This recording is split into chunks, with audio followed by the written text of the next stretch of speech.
Les Magnificent Seven ont fait une progression de 111% en 2023.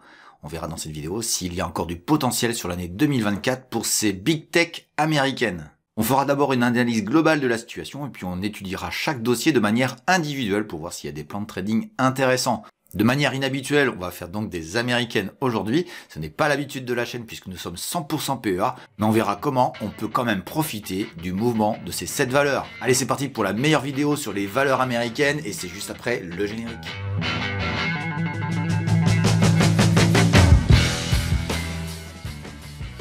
Bienvenue sur Fondamentalement Bourse, la chaîne des investisseurs qui veulent reprendre le contrôle.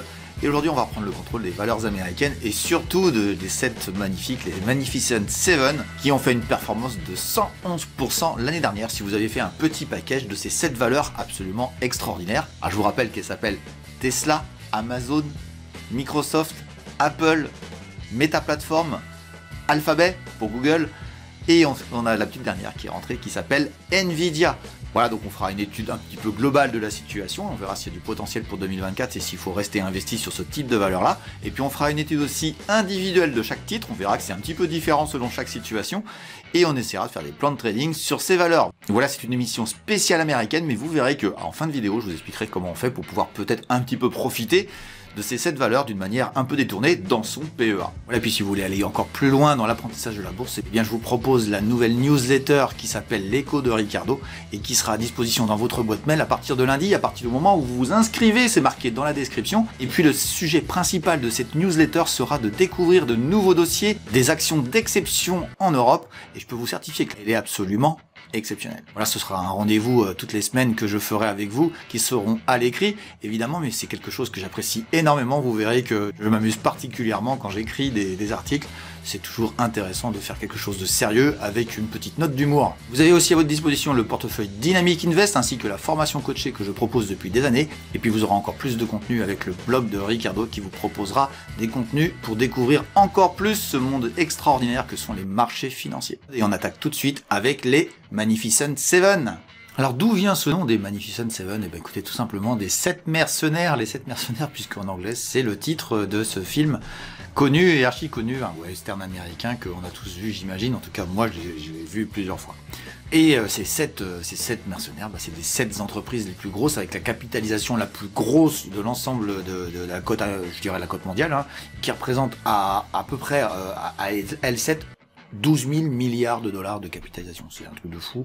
C'est plus puissant, largement plus puissant que bien des pays, c'est plus puissant que la place parisienne, à elle toute seule, je crois que c'est un truc de fou, je crois que c'est 4 fois, enfin c'est gigantesque, et tout le monde a peur, mais est-ce que, finalement, est-ce qu'on n'a pas non plus la fin de ce mouvement haussier que vivent ces 7 valeurs, puisque l'ensemble, la moyenne pondérée de ces valeurs a fait 111%, 111,66% exactement de progression en 2023, et ça c'est assez impressionnant. Je vous ai mis ici les progressions individuelles de chaque valeur pour l'année 2023. Alors on va dire, bien sûr, Nvidia a tiré vers le haut avec le rebond très très fort de Meta Platform. On a eu Google et Apple qui ont été en retrait, et donc finalement, j'ai envie de vous dire, on peut peut-être se demander s'il y a un essoufflement potentiel de ces valeurs-là, et on va regarder ça avec des courbes et des graphes qui vont vous permettre de dire on va avoir une certaine relativité à la chose, et on va pouvoir tirer une conclusion assez intéressante globale de ce qui se passe sur ces valeurs-là, et par voie de fait on aura aussi les conséquences sur l'indice Nasdaq et puis sur la bonne santé ou la mauvaise santé des marchés financiers pour l'année 2024. Et pour ça on va regarder vite fait le graphe justement de cette on va dire cette petite ETF où on mettrait les 7 valeurs dedans de manière équipondérée en début d'année. On va regarder la courbe que ça représente et vous allez voir qu'il y a des choses intéressantes dessus. Et ce que je trouve assez intéressant, c'est que nous avons une accélération dès le début de l'année que l'on voit dès le mois de janvier. Le mois de janvier était absolument exceptionnel. Et puis ensuite, ce que vous avez comme élément qui me paraît intéressant, c'est que nous avons la chute des small en Europe. Et écoutez, on avait aussi une baisse des fameuses valeurs dont on parle. On a été touché plus ou moins un support, on va dire, si c'était un ETF, et puis c'est reparti à la hausse.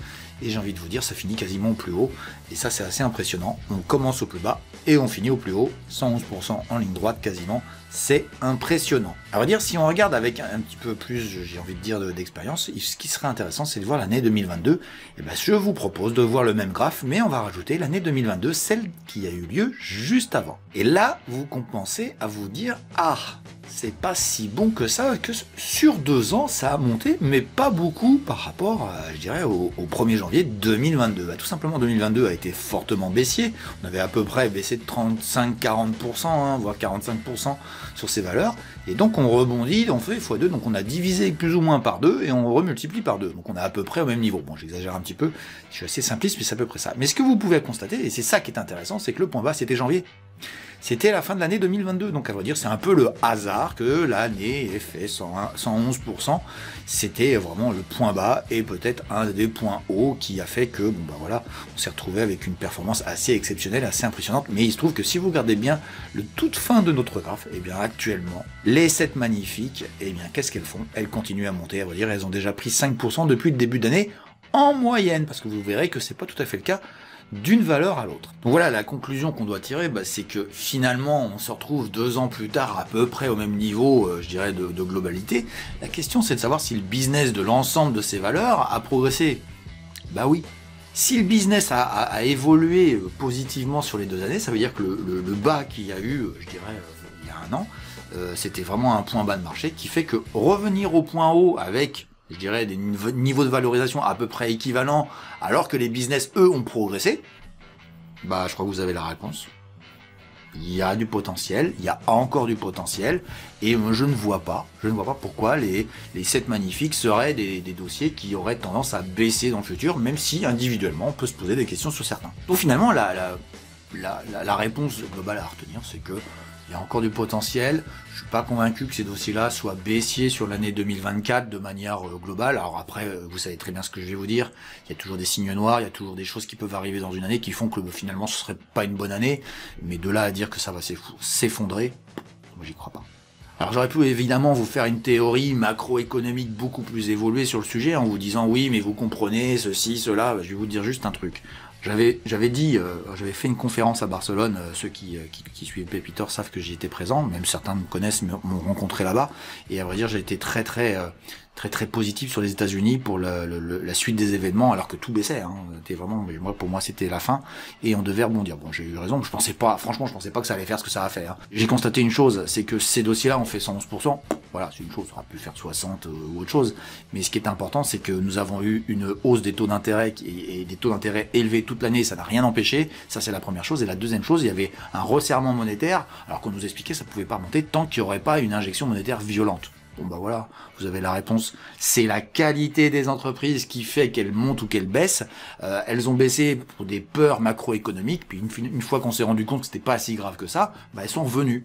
Elles sont revenues à ce qu'elles devaient être. Et tout simplement, bah voilà, ça a provoqué ce que ça a provoqué. Et c'est arrivé sur beaucoup de valeurs, sur beaucoup d'entreprises, et c'est souvent ce qui se passe. Ce qui veut dire que quand vous faites de la macroéconomie, vous pouvez lire des choses qui sont intéressantes, mais rapidement, vous pouvez aussi vous dire, ah, il y a un contre-pied qui va arriver, et vous pouvez aussi vous dire, bah c'est quoi les meilleurs? C'est quoi les meilleures valeurs? Et puis bah après, l'analyse graphique fait le travail. Et c'est comme ça que vous pouvez gagner beaucoup d'argent sur les marchés financiers, en ayant, je dirais, un timing à peu près sur les choses, de telle manière à ce que ça vous permette d'avoir des tendances longues qui s'inscrivent sur certains dossiers que vous possédez dans votre portefeuille. On va pas faire beaucoup plus loin, c'est pas la peine, j'étais pas là pour faire un cours de macroéconomie et d'expliquer pourquoi les États-Unis sont remontés, il y a plein de raisons, et j'ai envie de vous dire, de toute façon, ce qui est important, c'est de savoir si vous êtes dedans, vous n'êtes pas dedans. Si vous n'êtes pas dedans, bah, est-ce que j'ai des points d'entrée potentiels sur des valeurs? Et c'est pour ça que je vais vous proposer l'analyse graphique, tout simplement, puis on va faire un peu fondamental, sur les 7 valeurs que nous avons, que nous connaissons, que sont Tesla, Amazon, enfin, vous connaissez la liste, on va les faire tout de suite. Allez, c'est parti pour l'analyse graphique des 7 valeurs, les 7 fantastiques. Et on commence par le début de l'alphabet, et comme on commence par le début de l'alphabet, on commence par Alphabet, donc c'est la maison mère de Google.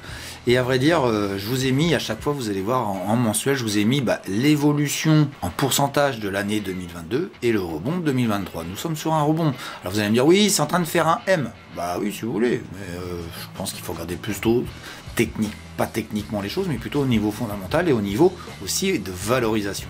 Je dirais que pour Apple, pour Alphabet, on est au milieu du gué. On est en termes de valo, on a connu plus haut, on a connu plus bas, donc à vrai dire, moi je vois pas pourquoi ça pourrait redescendre, mais pour moi elle n'est pas très chère, elle est plus ou moins en milieu, elle est médiane, dans la médiane de ce qu'elle fait, de ce qu'elle sait faire en termes de valorisation.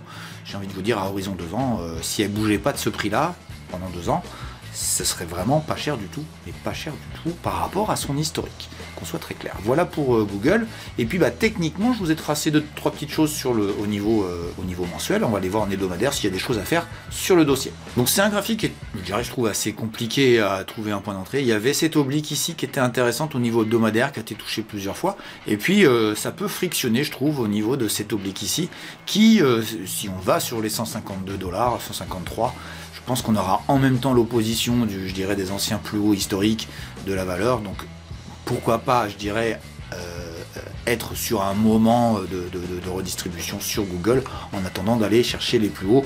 On verra bien, ça se trouve, il suffira d'avoir des résultats exceptionnels pour que... donc c'est Alphabet, je dis Google, mais c'est Alphabet le nom de la société, qui soit... voilà, c'est une oblique haussière, faut pas non plus trop s'en inquiéter par rapport à ça. Voilà pour Alphabet. On va enchaîner avec la deuxième société que je voudrais étudier, c'est Amazon. Alors si vous regardez bien Amazon, vous voyez que Amazon n'a pas récupéré toute la baisse qu'elle a subie en 2022 et elle a tendance à avoir un peu de mal, alors, plus 80%, faut pas exagérer non plus, mais elle a du mal à aller retrouver ses plus hauts historiques. Et à vrai dire, quand on regarde fondamentalement, c'est pas injustifié. Alors attention, moi je vous dis surtout pas que c'est un dossier qui va se retourner, c'est pas du tout le cas, mais je pense qu'on aura plus de difficultés sur Amazon peut-être dans l'année, je dirais voilà, avant de reprendre son élan. Je dirais qu'elle est un petit peu chère, alors je ne vais pas dire qu'elle est très chère, mais je dirais que pour l'instant, elle se remet de ce qu'elle a vécu, elle a eu des difficultés, on va dire, qui n'ont pas été vraiment le cas des autres, et qui fait que voilà, Amazon c'est un petit peu plus modéré, et on a quand même des difficultés qu'on ne voit pas trop sur les autres graphiques concernant Amazon, et notamment, moi je vais vous dire un truc, ici là, c'est maintenant en vert puisque c'est un support, je vais agrandir, mais regardez bien, quand c'est arrivé dessus, c'était assez évident que ça allait frotter un peu, et ça a fait un grand retour en arrière pour ensuite repartir. Donc j'ai envie de vous dire que techniquement, je pense que Amazon aura un peu plus de difficultés dans le futur. C'est pas non plus une catastrophe, vous voyez bien que c'est très haussier. On va aller voir en hebdomadaire si vous voulez bien, on a des choses intéressantes à vous présenter. Et tout simplement, je pense qu'on est dans un couloir haussier et on est en train de taper plutôt dans le haut. Alors je dis pas que ça pourrait le longer et continuer, voire accélérer, mais c'est pas inintéressant de se dire, le niveau qui est ici, on pourrait aller retrouver le 143 $. J'ai envie de vous dire qu'à 155, c'est quand même assez compliqué d'y aller. Je trouve que attendre un repli par ici serait beaucoup plus intéressant pour après repartir vers les plus hauts. En tout cas, le bas du canal, là, il pourrait être intéressant. Il a 3 points de contact, donc il est valide. Et ici, vous allez me dire, il n'est pas très propre. Oui, il n'est pas très propre, mais finalement, j'ai bien regardé. Et il a du sens d'être noté comme ça. Donc voilà, un petit canal haussier intéressant sur une grosse bécane américaine. On va aller voir peut-être l'une des plus grosses, c'est Apple. Et on va regarder ce qui s'est passé sur le dossier Apple ces 2 années qui viennent de passer. Alors voilà le phénomène qui s'est passé sur Apple, c'est la valeur qui a le moins baissé, je dirais, dans l'année 2022 et qui a le plus, qui est une de celles qui a moins bien remonté ensuite en 2023. Mais ceci étant dit, elle a passé ses plus hauts historiques. Donc à vrai dire, Apple est toujours une valeur haussière et qui a vraiment des qualités intrinsèques absolument exceptionnelles. Mais je trouve que c'est un dossier qui montera moins vite dans les années qui viennent. Alors si vous êtes actionnaire comme Warren Buffett depuis très longtemps, j'ai envie de dire, il n'y a aucun souci sur le sujet. Mais par contre, pour ceux qui sont, je dirais, pas investis, qui cherchent un point d'entrée, je pense qu'Apple, c'est un peu trop tard pour acheter cette valeur. Je la trouve, on va pas dire que je la trouve chère, mais je dirais qu'elle est bien valorisée et qu'elle peut rester traînée sur les niveaux que vous voyez. Encore un moment, ça ne me choquerait pas du tout. Elle peut monter, mais sincèrement, à un moment donné, ça peut s'arrêter parce que la croissance d'Apple est quand même beaucoup moins importante que les autres valeurs. Allez, on va aller voir en hebdomadaire s'il y a des petites choses intéressantes. Bon, disons qu'en hebdomadaire, ce qui est assez intéressant, il y avait une oblique ici qui était, moi qui m'avait beaucoup plu ici parce que j'avais reporté sur le bas là, et c'est comme ça qu'ici j'avais vu que le bas de marché était paraissait assez évident à ce moment-là. Donc à vrai dire, suivre les GAFAM, ça permet, pas les GAFAM, les 7 magnifiques, ça permet aussi d'avoir des points d'entrée sur des bas de marché, des marchés qui sont un peu plus difficiles, et de dire, à un moment donné, ça va se calmer. Ces dossiers-là, quand ils corrigent, mais c'est quand même des tellement belles sociétés que quand ils arrivent sur des points techniques, ils les marquent bien généralement, et c'est généralement ce que le marché considère comme des points d'entrée pour des swings longs, des swings un peu plus long terme. À vrai dire, ce qui m'a étonné, c'est cette accélération et cette capacité à casser. Moi, je pensais que ça allait travailler ici, et ça a cassé. Par contre, c'est venir rebondir quasiment dessus, et maintenant, on est je dirais, un peu plus haut. Mais si vous regardez globalement sur 2 ans, ça bouge pas beaucoup, quoi. On n'est pas l'investisseur long terme, je dirais il reste sur sa faim. J'ai envie de vous dire, pour moi, Apple, le gros est fait pour l'instant, sauf si elle trouve des nouveaux relais de croissance. Je lui souhaite évidemment, mais pour l'instant, j'ai envie de vous dire que Apple, plus ou moins modéré. En tout cas, tant que vous êtes, j'agrandis, tant que vous êtes ici en train de travailler et que si vous cassez, bah écoutez, vous avez des trades à faire. C'est personnellement pas un dossier pour moi qui semble intéressant. J'ai envie de vous dire que là pour l'instant on est en train de chercher à boucher le gap là ici qui était ici. On verra bien ce qu'elle fera dans les heures suivantes, dans les jours qui viennent. Voilà pour Apple, on va enchaîner si vous voulez bien avec Meta Platform. Et voici cette espèce de truc en V qui est impressionnant. C'est vraiment la valeur la plus impressionnante pour moi de ce qui s'est passé et qui continue à monter. Elle arrive quasiment à son plus haut historique à l'instant où je vous parle. Donc voilà, c'est Meta Platform, Facebook, pour ceux qui l'ancien Facebook, et qui possède Facebook et puis bien d'autres choses dans le domaine des réseaux sociaux. À vrai dire, Meta Platform, c'est une histoire un peu particulière, puisque ici c'est quand même le métaverse, et je change de mon fusil d'épaule et je fais de l'IA, je fais de l'IA. Donc changement stratégique de Mark Zuckerberg, et qui fait que bon voilà, il y a un retour au bénéfice. J'ai envie de vous dire, on est en termes de valorisation, on est un peu cher. On commence à être cher. Alors, est-ce qu'on est très cher ? Non, mais on est cher historiquement pour je dirais Meta.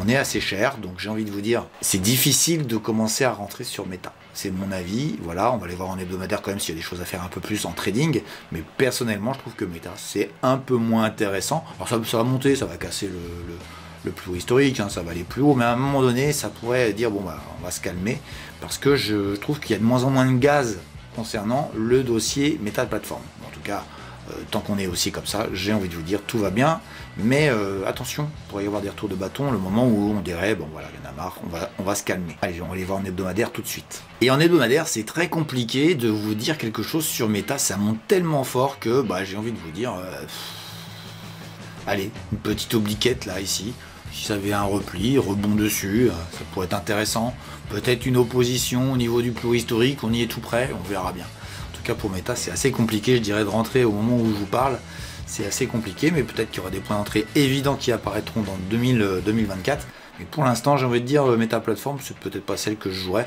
Allez, je vous donnerai mon avis à la fin de celle que je préfère mon avis, sur les 7, mais je crois que certains doivent deviner laquelle dont je vais parler, puisque j'en ai déjà parlé et que j'ai déjà dit clairement ce que j'en pensais. Allez, on va attaquer Microsoft, la plus ancienne, la plus vieille, la plus belle peut-être, mais peut-être aussi la plus lente. Allez, c'est parti pour Microsoft. Et qui je trouve a retrouvé de l'allant. Donc on le voit graphiquement, je dirais, dans le graphique que je vous présente, on est dans les plus hauts historiques, il est en train de monter encore plus fort, et c'est pas totalement injustifié, même si je trouve qu'en valorisation, on est haut, on est cher, on est assez cher sur Microsoft, et j'ai envie de vous dire, pour moi, ce qui est intéressant sur Microsoft, c'est qu'on retrouve de l'allant, elle a vraiment des perspectives intéressantes, cette entreprise, et à partir de ce moment-là, c'est pas impossible qu'on ait encore des belles surprises sur Microsoft. Ça fait, je vais pas dire que ça fait des siècles, mais ça fait des dizaines d'années que c'est comme ça. Donc vraiment Microsoft, c'est vraiment le dossier, vraiment le dossier intéressant qui a jamais vraiment baissé depuis très longtemps. Allez, on va aller voir en hebdomadaire s'il y a des choses intéressantes, mais quand on est au plus haut historique, c'est vrai que c'est assez compliqué. Et j'ai cette ce petit biseau là où on pourrait tapouiller là et se faire renvoyer. Donc j'ai envie de vous dire, vous avez des points d'entrée, il y a 3 points de contact ici, ça serait intéressant que ça revienne pour repartir vers le haut.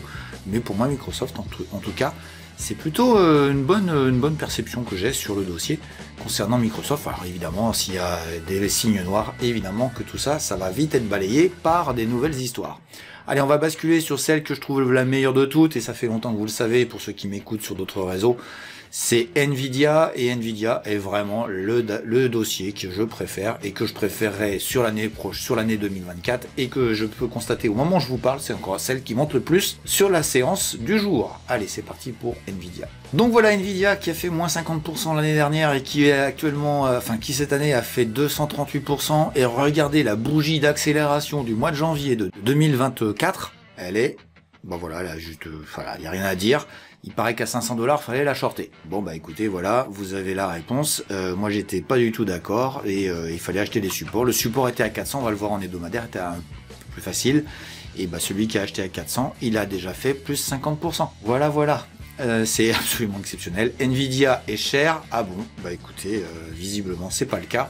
Et moi je vous le dis, c'est pas cher. Alors attention, il y a toujours une fin à l'histoire, mais pour l'instant Nvidia c'est phénoménal, et on va les regarder en hebdomadaire, vous allez voir que c'est aussi impressionnant. Et donc voilà notre ami Nvidia qui a peut-être en train de décider de créer un canal haussier assez violent, assez fort, et qui serait respecté ici si, ma foi, il y avait un renvoi pour aller récupérer la borne basse.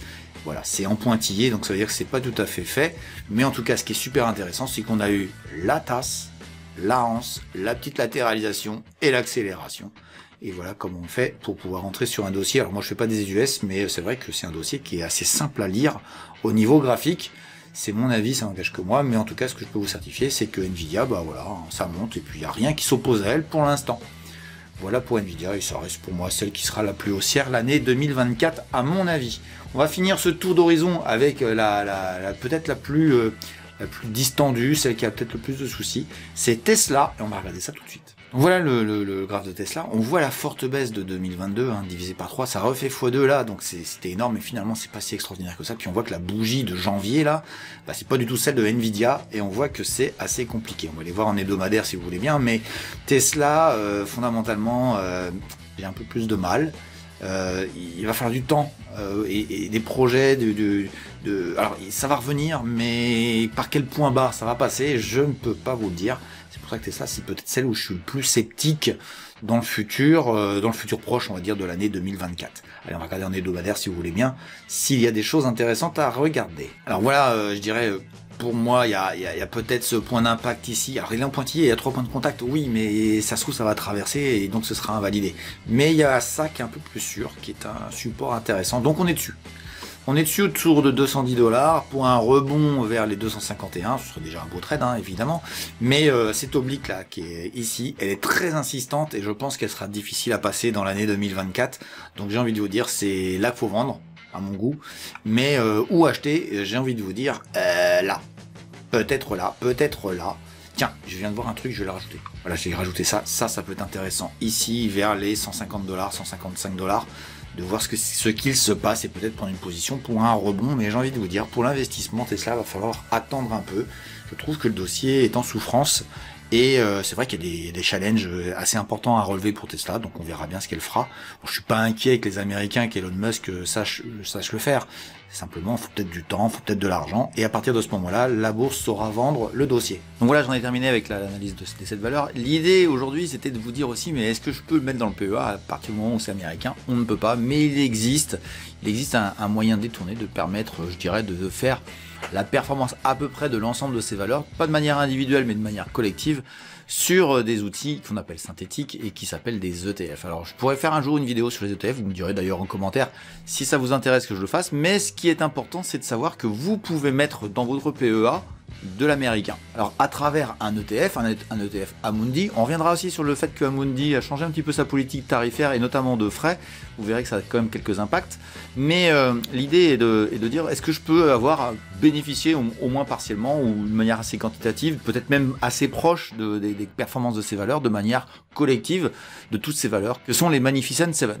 Eh bien écoutez, je vais vous faire voir 2-3 petites choses qui vont faire vous rendre compte que c'est pas si inintéressant que ça, mais il faut que je vous explique d'abord ce qu'est l'ETF dont je vais vous parler. Il s'appelle le LQQ. Cet ETF réplique 2 fois le Nasdaq à la hausse et à la baisse. Attention, dans les 2 cas. Donc à partir de ce moment-là, vous avez un phénomène de dangerosité est plus importante, mais vous allez voir que si vous appliquez, je dirais, un money management intelligent, moi je suis pas là pour vous conseiller, je suis surtout pas là pour vous dire ce qu'il faut faire, mais vous allez voir qu'il y a une corrélation qui est quand même assez intéressante sur une longue période dans les mouvements divers et variés des indices. On voit finalement que les 7 magnifiques, les 7 fantastiques, enfin vous appelez comme vous voulez, sont tellement lourdes dans l'indice Nasdaq 100 que finalement si vous achetez l'indice en lui-même à travers un ETF, mais avec un levier de 2, vous allez répliquer de manière assez proche les performances de l'ensemble des 7 magnifiques, comme je vous l'ai présenté tout de suite. Alors la première chose que je voudrais vous faire voir, c'est le chiffre de l'année 2023 du fameux LQQ. Et le LQQ a fait 112% de progression, là où je vous dis que les 7 fantastiques ont fait 111%. Donc on a fait vraiment quasiment la même chose au point près entre les deux. Donc vous allez me dire, bah, c'est génial, ça fait exactement pareil. Bon, on va regarder un petit peu plus sur plus longue période, vous allez voir que c'est un petit peu différent. Mais ceci étant dit, on a quand même une relation, une corrélation qui est quand même très importante. Et donc j'ai pris la décision de regarder sur une période assez intéressante qui était, je dirais, du 1er janvier 2020, avec le crack du Covid qui a eu lieu juste après, et puis les évolutions diverses et variées qu'il y a eu depuis ce temps-là. Donc on est à peu près sur une période de un peu plus de 4 années de performance. Et la performance de l'ETF LQQ a fait 189% de progression, c'est-à-dire à peu près x3 dans cette période-là, si vous aviez acheté et fermé les yeux, ce qu'il ne faut jamais faire. Regardez bien, si vous avez évité la baisse, ça serait beaucoup plus intéressant. Dans le même temps, si vous aviez acheté de manière équipondérée les 7 valeurs dont on parle, vous auriez fait une performance de 166%. Donc le LQQ est légèrement meilleur sur ces 4 années que les 7 fantastiques. À vrai dire, ce qui est super intéressant dans ce que je vous dis, c'est pas seulement le fait qu'il y ait une corrélation quand même assez évidente entre les deux, c'est que si vous regardez les mouvements sur longue période, que ce soit du petit ETF que vous seriez fabriqué sur un compte titre avec ces 7 valeurs, ou avec le LQQ qui lui est dans votre PEA, vous auriez fait, je dirais, les mouvements à peu près équivalents. On va pas regarder de plus près, ça sert à rien. L'idée est de dire, c'est que vous avez un ETF avec un levier 2 sur le Nasdaq 100. Donc là, je sais que c'est un petit peu compliqué pour les petits nouveaux, mais en gros, vous copiez le Nasdaq 100, mais vous multipliez par 2 les phénomènes. Alors, je vous évite les frais, les slippages qui font des écarts, etc. Il y a effectivement un écart important, quand même, au bout d'un certain temps, entre l'un et l'autre, mais ça réplique quand même assez bien les mouvements, les grands mouvements que vous vivez sur les 7 fantastiques. Vous allez me dire, bah oui, non, mais moi je préfère les prendre, les 7 fantastiques. Bah, je vais vous ramener à la vidéo que j'ai faite sur le PEA et sur le compte titre. Je vais vous refaire faire les calculs de la fiscalité qui est associée à ça. Et à vrai dire, vaut mieux le mettre dans le PEA. Donc je dirais que le LQQ, le fameux ETF dont je vous parle, eh bien, est la solution pour avoir de l'américain, de la bonne américaine dans son portefeuille. Parce que je vous le dis quand même, si vous enlevez ces 7 valeurs, le Nasdaq 100 l'an dernier, eh bien, il n'a rien fait. Je vous laisse réfléchir à donc ce qu'est l'économie américaine. C'est ces 7 valeurs, elles sont surreprésentées dans l'indice, c'est des superbes entreprises, elles continuent toujours à monter. Et finalement, sur le reste de la cote américaine, bah, si vous n'êtes pas capable de savoir quelles valeurs il faut prendre et lesquelles il faut éviter, eh bien, vous ferez zéro. Donc à partir de ce moment-là, j'ai envie de vous dire, la seule chose aux États-Unis qu'il est intéressant de faire, c'est de regarder ce fameux LQQ, trouver un point d'entrée intéressant, et surtout, je dirais, savoir invalider les plans de trading que vous avez faits, de telle manière à ce que vous ne soyez pas non plus à regarder ça comme gaga. Je suis pas du tout partisan du DCA, une méthode de trading qui me paraît totalement aberrante.